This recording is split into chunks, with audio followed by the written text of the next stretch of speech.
itu saya selaku Ketua DPR memohon maaf yang sebesar-besarnya. Yang kedua, perlu kami tegaskan bahwa usulan kegiatan tersebut pada rumah jabatan Ketua DPR bukanlah usulan saya. Bukanlah usulan saya, bukanlah keinginan saya, dan saya tidak pernah meminta. Dan saya tidak pernah meminta itu. Hal tersebut bisa langsung nanti ditanyakan kepada jajaran sekretariat DPRA, baik itu sekwan atau bagian umum. Karena saya menempati rumah itu di akhir 2020 dalam keadaan yang seperti apa adanya, dan sampai hari ini masih demikian. Dan yang ketiga, saya ingin menegaskan bahwa memang beberapa minggu yang lalu ada orang yang datang ke rumah kemudian mengabarkan bahwa akan melakukan pekerjaan untuk pemasangan wallpaper dan karpet. Saya dengan tegas menyatakan bahwa saya tidak pernah dikomunikasikan. Saya tidak pernah ditanyai apa kebutuhan, apa yang perlu disiapkan sebagai sebagai penghuni rumah jabatan Ketua DPR pada saat itu. Dan saya mengatakan saya tidak membutuhkan itu. Karpet saya merokok di rumah, saya sampaikan, dan saya nggak membutuhkan itu. Begitu juga wallpaper mau dipasang di mana, saya juga tidak membutuhkan itu. Sehingga 3 hari yang lalu sebelum ini viral muncul ke publik, kalau nggak salah saya 3 atau 4 hari yang lalu, saya memanggil sekwan yang kemudian saya suruh panggil bagian umum sekretaris DPRD. Saya mengatakan beberapa hal, termasuk usulan-usulan kegiatan tersebut yang saya merasa selain tidak saya butuhkan, menurut saya, kenapa tidak didayangi terlebih dahulu apa yang menjadi kebutuhan terkait dengan fasilitasi kinerja pimpinan dan anggota dewan yang terhormat, baik itu di DPRA, di sekretariat di DPRA terkait dengan dukungan fasilitasi terhadap dukungan kinerja, misalnya di praksi, di alangan kelengkapan yang lain, pimpinan dan AKD yang lain, lebih bagus didayangi agar usulan itu mengena dan berbasis pada kebutuhan apa yang diinginkan oleh teman-teman, termasuk juga di rumah dinas dan juga rumah dinas di lingkup rumah dinas anggota dewan yang ada, sehingga hal seperti ini tidak akan terulang. Sayang kalau nantinya tidak dieksekusi, atau kalaupun dipaksakan dieksekusi akan menimbulkan persoalan di kemudian hari. Kalaupun tidak menimbulkan persoalan hukum karena secara administratif dapat dilaksanakan dengan baik dan benar sesuai dengan ketentuan yang ada, tetapi paling tidak akan menimbulkan polemik dengan anggota dewan yang difasilitasi. Misalnya apa kebutuhan di fraksi, apa kebutuhan di ruang komisi dalam konteks dukungan kinerja, begitu juga dengan pimpinan yang lain. Yang keempat, saya ingin tegaskan bahwa persoalan seperti ini bukan persoalan baru dan juga sederhana, tapi ini menegaskan kepada kita semua, kepada publik Aceh dan juga kepada kita semua, bahwa ada persoalan yang cukup mendasar di dalam tata kelola perencanaan penganggaran di pemerintah Aceh selama ini, sehingga perencanaan penganggaran itu tidak berbasis pada kebutuhan, tidak berbasis pada upaya untuk menjawab persoalan-persoalan yang dihadapi oleh rakyat Aceh, terutama persoalan-persoalan pembangunan dan juga berbagai persoalan yang lainnya di banyak sektor. Ada banyak kemunculan, kalau kita bedah DIPA, PBA di masing-masing SKPA akan muncul berbagai banyak usulan program kegiatan yang tidak signifikan dan tidak juga menjadi prioritas kepada kebutuhan pembangunan dan kebutuhan yang diinginkan oleh rakyat. Karena perencanaan penganggaran tidak berbasis baik pada dokumen administratif secara teknokratik sesuai dengan RPJM, dengan Renstra dan juga kebutuhan yang lainnya.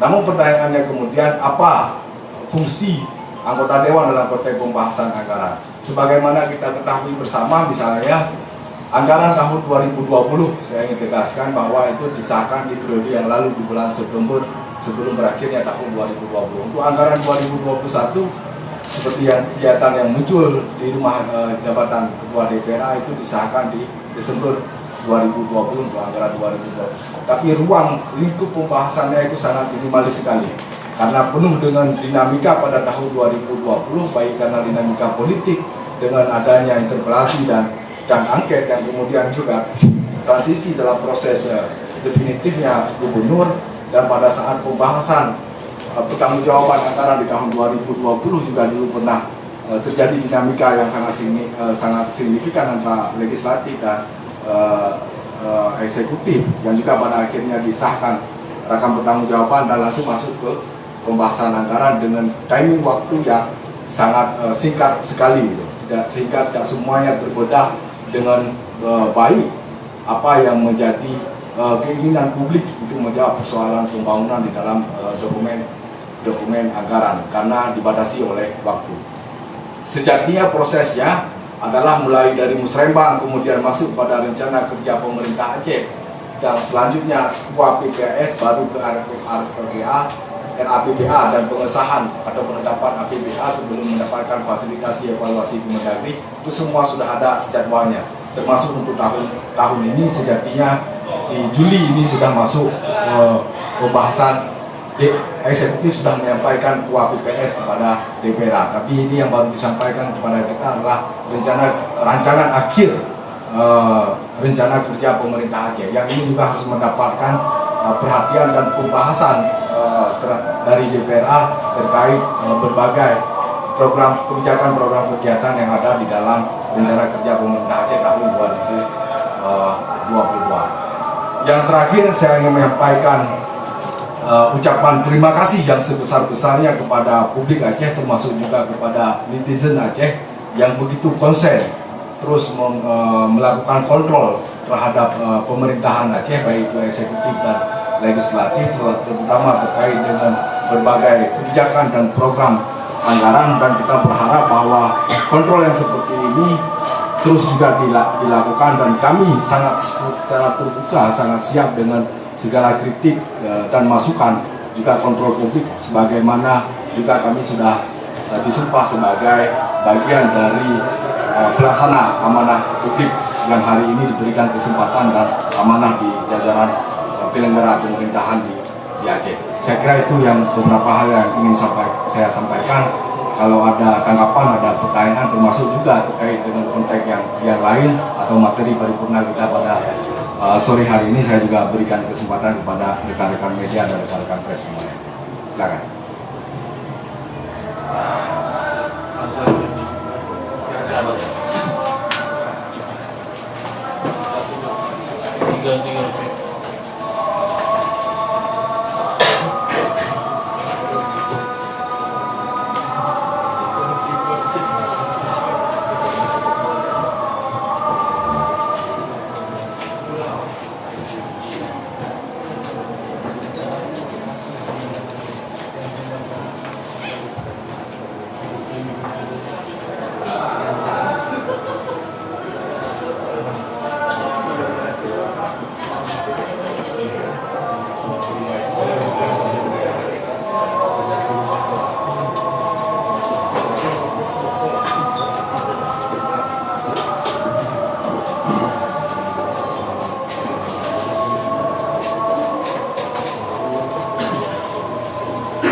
Pegang nama.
Terima kasih. Assalamualaikum warahmatullahi wabarakatuh. Peradilan dan hormat, ini terkait dengan anggaran yang 1 miliar lebih untuk pengadaan fasilitas di rumah ketua DPR. Apakah itu akan Bapak tolak atau akan ada pertimbangan lain, Pak?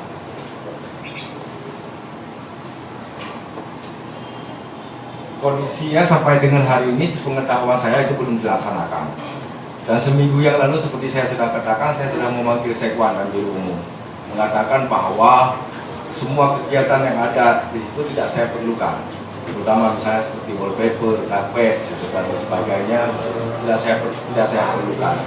Sehingga coba dipikirkan kebutuhan anggaran terkait dengan fasilitasi kinerja anggota dewan dan juga pimpinan terkait dengan dukungan kinerja baik itu di DPRA maupun di fasilitasi di rumah jabatan, baik yang di rumah jabatan ketua pimpinan maupun rumah jabatan anggota, itu dikomunikasikan apa yang sebenarnya diperlukan biar tidak terjadi persoalan di kemudian hari. Kalaupun tidak terjadi persoalan hukum dan secara administratif, tidak akan ada persoalan ketika itu tidak dibutuhkan tetapi dipaksakan.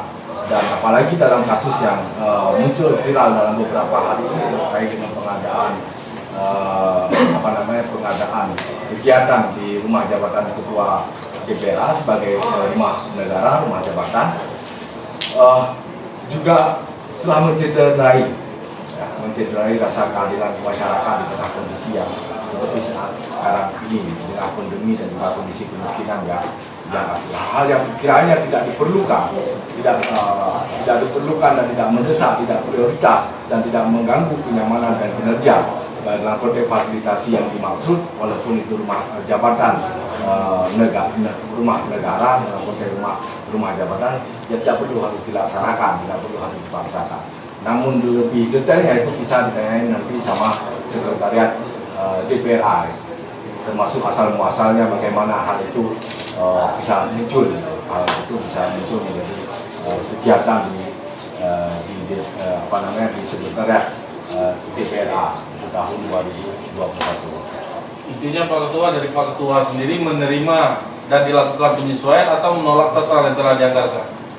Saya belum berkomunikasi, saya tentunya juga menolak kalau apalagi ini sudah menjadi polemik, dan saya juga tidak merasa membutuhkan itu, Misalnya ada muncul seperti di bagian lemari, masih ada lemari lama itu, lemari lama yang di periode yang lalu, termasuk lemari yang saya gunakan di dalam rumah kamar yang saya gunakan, dan tidak pernah ditanyakan lemari yang seperti apa yang harus kita siapkan, apa yang seperti yang perlu. Itu juga untuk hal-hal yang lainnya, apakah kursi masih perlu.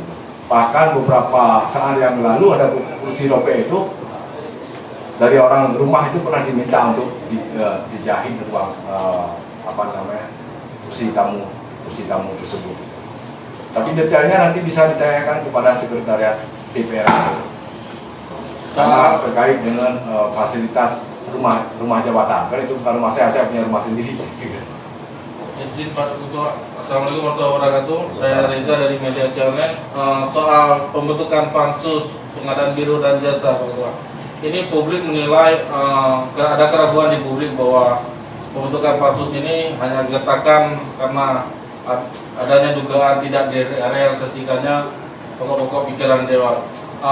Seperti halnya pembentukan yang angket sebelumnya, di mana yang berawal dari interpelasi tidak berujung sampai sekarang. Ini bagaimana tanggapan Pak Ketua untuk menjawab keraguan publik? Terima kasih Pak Reza.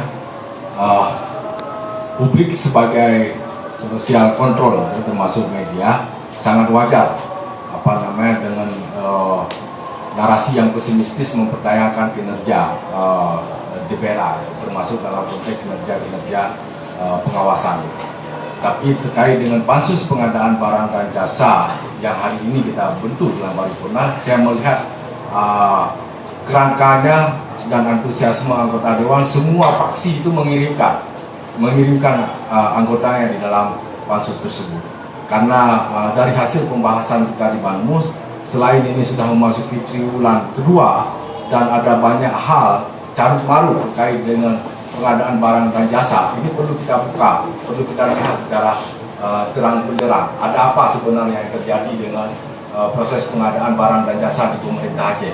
Karena bicara penetapan anggaran 2021 itu sudah dilakukan Desember 2020 dan sebagaimana kita ketahui bersama dari hasil laporan hasil pemeriksaan BPK tahun 2020 terhadap pertanggungjawaban anggaran APBA tahun 2020 itu ada silpa 3,98 sekian, hampir 4 silpa. Padahal di tahun 2020 kita juga tahu bahwa pemerintah Aceh melakukan refocusing dan penyesuaian anggaran dalam bentuk perubahan pergub penjabaran itu sampai dengan 4 kali. Yang sejatinya bicara secara perspektif lebih efektif, lebih efisien penggunaan anggaran, lebih tepat sasaran sesuai dengan kebutuhan sampai menjadi pergeseran sampai dengan 4 kali. Tapi hasil akhirnya adalah terjadi silpa yang maha besar, dan ini sudah terus terjadi selama kepemimpinan pemerintahan Pak Irwandi dan dilanjutkan oleh pemerintahan Nova. Tahun 2014 juga ada silpa yang sangat besar, 2019 sangat besar dan hampir 3 di tahun 2019 dan tahun 2020 itu hampir 4. Kita mengkhawatirkan bahwa 2021 juga ketika kita tidak mencoba untuk menelusuri dan memaksakan agar realisasi anggaran bisa dijalankan sesuai dengan apa yang sudah direncanakan, ini juga akan terjadi mahasiswa. Ada apa? Atau ada sandera, ada pihak, apakah pihak pengadaan barang dan jasa di PLP pemerintah Aceh juga tersandra dengan mafia proyek, atau gubernur tersandra dengan mafia proyek, atau dinas tersandra dengan mafia proyek. Kita juga akan coba masuk sampai sejauh itu.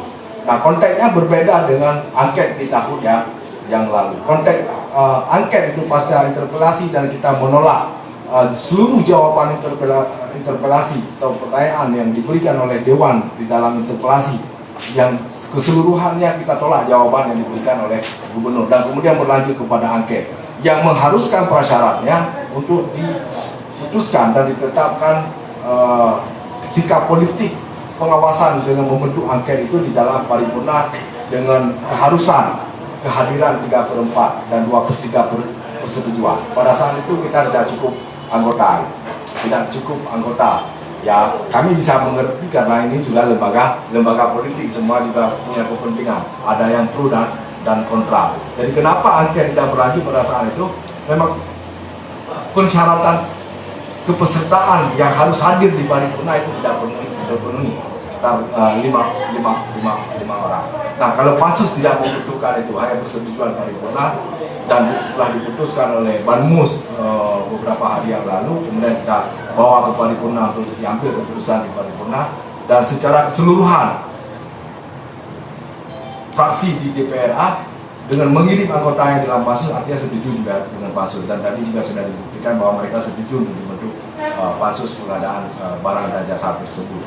Itu untuk memastikan dan menelusuri serta memastikan bahwa pemanfaatan anggaran tahun 2021 itu bisa berjalan dan juga tidak ada bisa kita buka ke publik. Apakah persoalannya ada di regulasi, apakah persoalannya ada di mekanisme, atau ada persoalannya ada di persoalan ada mafia proyek itu sebagaimana didengarai oleh banyak pihak selama ini di luar. Kita akan coba telusuri. Ada limit waktu tidak? Secara ketentuan pembentukan pansus itu tidak boleh lebih dari 6 bulan. Tidak boleh lebih 6 bulan bekerja dan harus melaporkan hasilnya kepada pimpinan untuk dibawa ke dalam paripurna DPR. Ada kaitannya Kak dengan baru ini turunnya KPK berkenaan dengan pengerjaan belum terlaksananya? Saya nggak tahu persis, tapi kalau KPK sedang melakukan lidik yang tahun 2020 dan tahun 2020 mungkin kita juga tidak mendapatkan informasi yang utuh tentang apa yang sedang dilakukan oleh KPK. Tapi dengan kehadiran KPK dan juga beberapa pernyataan baik kita telusuri dari hasil LHP BPK tahun 2020 dan juga pernyataan-pernyataan yang disampaikan oleh BPKP yang selalu terlibat di dalam perhitungan kerugian negara dalam program kegiatan pemerintah Aceh, memang ada benang merah besar bahwa ada persoalan di dalam konteks tata kelola perencanaan penganggaran dan pelaksanaan anggaran di pemerintah Aceh, sehingga masih jauh dari prinsip-prinsip pemerintahan yang baik dan juga bersih, yang baik dan juga bersih.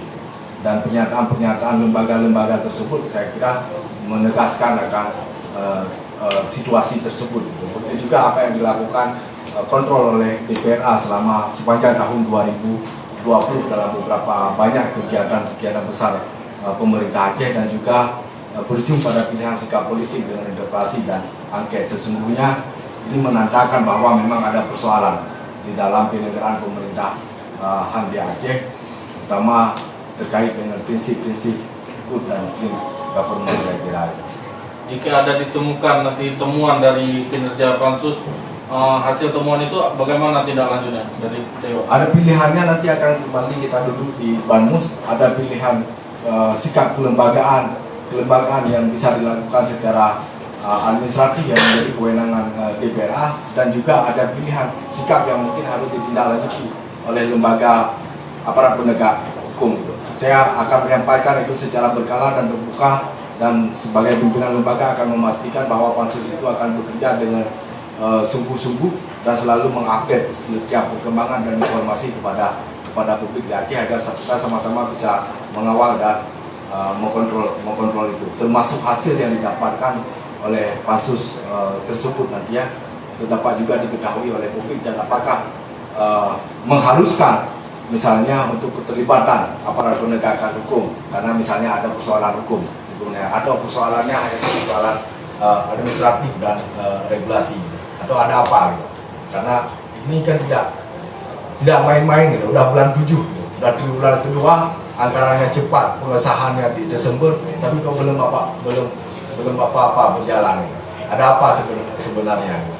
Termasuk juga nanti akan terungkap termasuk dengan adanya beberapa kegiatan siluman yang masuk gitu, ini juga menandakan bahwa ada sesuatu memang di dalam penganggaran pemerintah Aceh yang tidak benar. Kok tiba-tiba ada anggaran apendik gitu yang kemudian muncul ke publik yang angkanya juga sangat fantastis sekali gitu. Ada apa gitu, di mana kemudian peran DPR dalam konteks pembahasan dan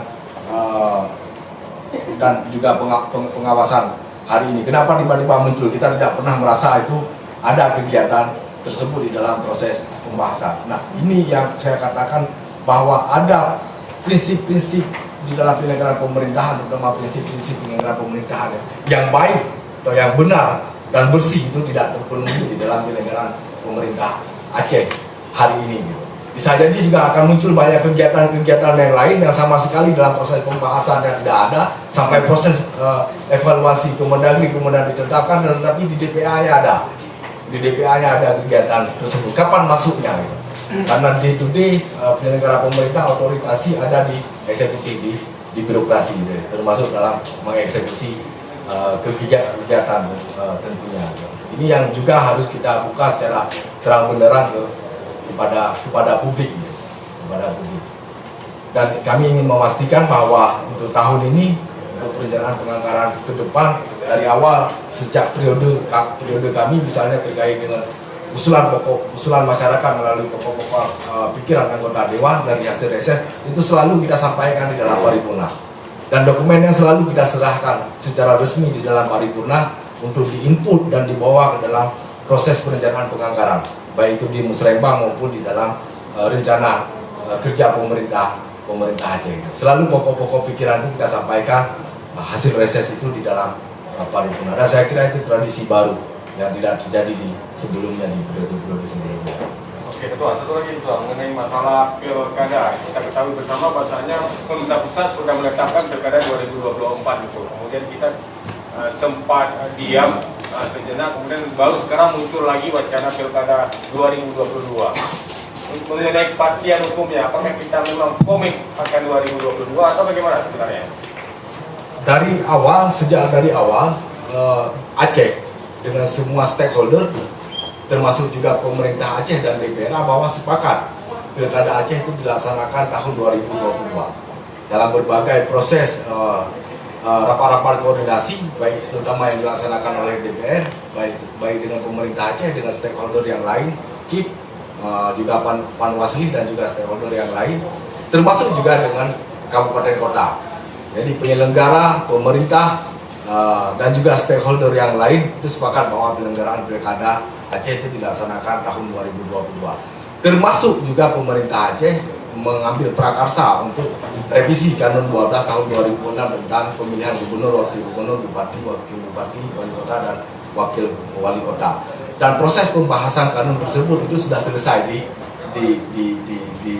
dilakukan, dan sebenarnya sudah dari sebelum bulan yang lalu sudah bisa diparipurnakan di bulan Maret, hampir bersamaan dengan penetapan program tahapan program jadwal yang dilakukan oleh penyelenggara oleh KIP Aceh. Nah, di mana positioning Aceh bahwa siapapun penyelenggara pemerintahan itu di level manapun itu tentu sesuai dengan sumpah jabatannya itu untuk menjalankan peraturan perundang-undangan secara konsekuen, secara konsisten. Dari Aceh sejak dari awal kita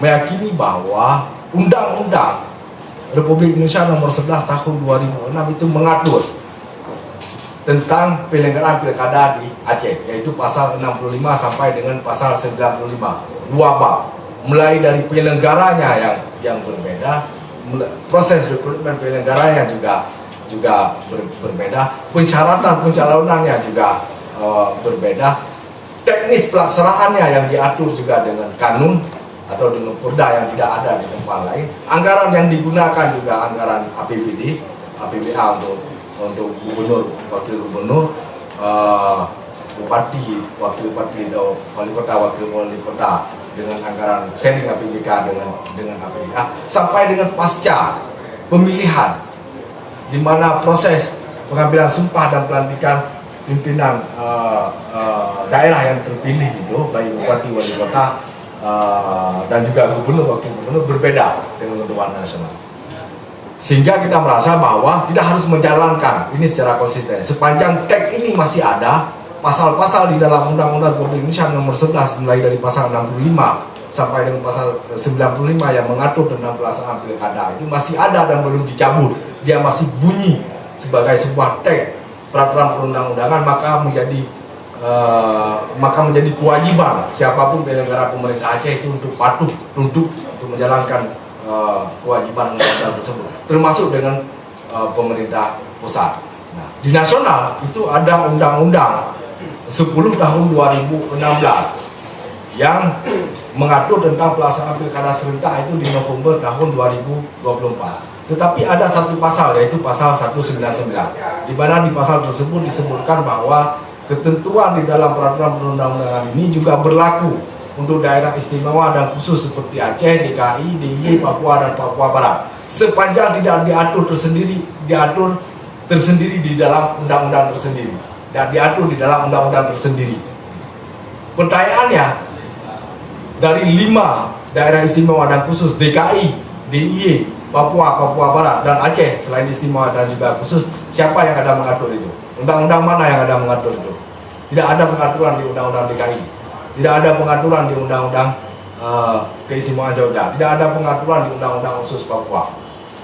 Tapi di dalam Undang-Undang Republik Indonesia Nomor 11 Tahun 2006 itu mengatur secara jelas, gamblang dan tegas tentang pelaksanaan pilkada mulai pasal 65 sampai dengan pasal 95. Itu juga yang sampai hari ini menyebabkan belum ada keputusan resmi secara politik dan kepastian hukum yang dilakukan oleh pemerintah Republik Indonesia terhadap status pelaksanaan pilkada Aceh, apakah tahun 2022 atau tahun 2024. Dan kami berkewajiban sebagai wakil rakyat, sebagai lembaga penyelenggaraan pemerintahan di Aceh, berkewajiban untuk melaksanakan undang-undang ini. Dan ada proses dinamika yang kami lakukan, baik dalam proses lobbying, baik dalam proses advokasi dan lain sebagainya, dan ini sudah kita lakukan.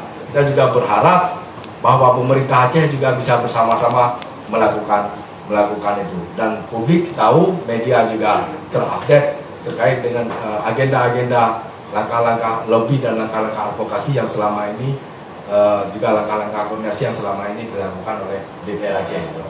Dan sampai hari ini kalau mau Aceh tidak melaksanakan pilkada 2024, ya tentu ketentuan yang ada di dalam Undang-Undang 11 2006 ya dicabut, atau sebaliknya harus dengan ada keputusan politik dan hukum ketentuan baru yang mengatur tentang pelaksanaan pilkada di Aceh. Kita juga ingin memastikan kenapa misalnya hari ini kita agendakan paripurna kanun pilkada, perubahan terhadap kanun 12 tahun 2006 agar ada kepastian politik dan hukum terkait dengan pelaksanaan pilkada Aceh. Tapi kita tahu sendiri bahwa Gubernur Aceh meminta penundaan paripurna pada hari ini karena belum mendapatkan kepastian fasilitasi dari Kemendagri. Tapi kami merasa secara politik ketika Gubernur Aceh menyampaikan rancangan kanun pilkada Aceh kepada Kemendagri untuk mendapatkan fasilitasi di awal bulan Maret, sudah melebihi batas waktu yang diatur oleh Permendagri, di mana 14 hari sejak permohonan fasilitasi itu disampaikan kepada Kemendagri dan tidak mendapatkan jawaban apa-apa, berarti iya gitu. Berarti kan iya gitu. Tinggal dibawa ke dalam tahapan paripurna untuk mendapatkan penetapan, sehingga menjadi ada kepastian politik dan juga kepastian hukum terkait dengan pelaksanaan pilkada Aceh.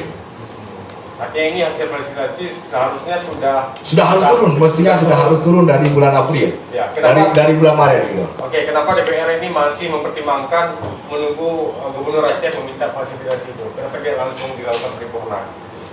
Karena sesuai dengan kanun pembentukan kanun itu tidak bisa dilakukan sepihak oleh DPR. Baik.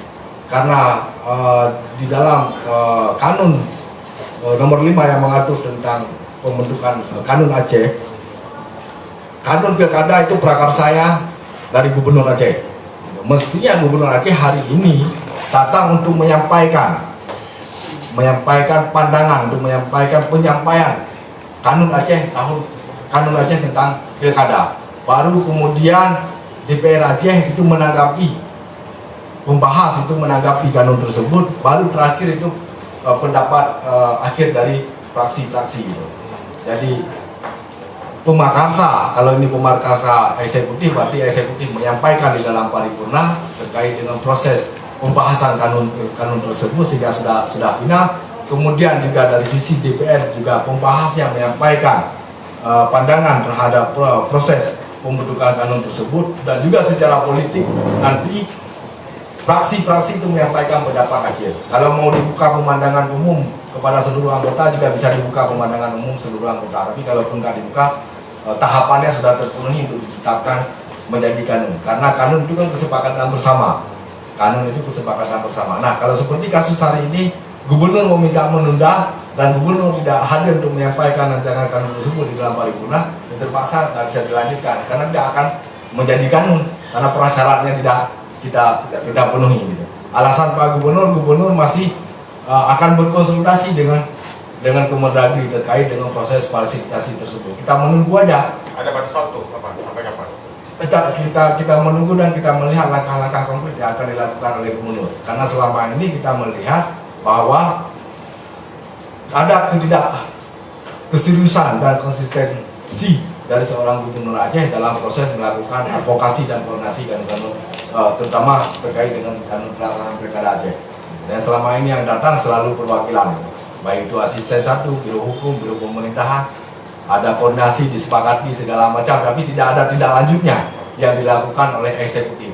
Termasuk dalam kasus anggaran pilkada tahun 2022 yang mestinya ada di dalam anggaran tahun 2021. Hanya persoalannya adalah nomenklatur, karena cantolan kodifikasi nomenklatur anggaran pilkada 2022 itu tidak ada.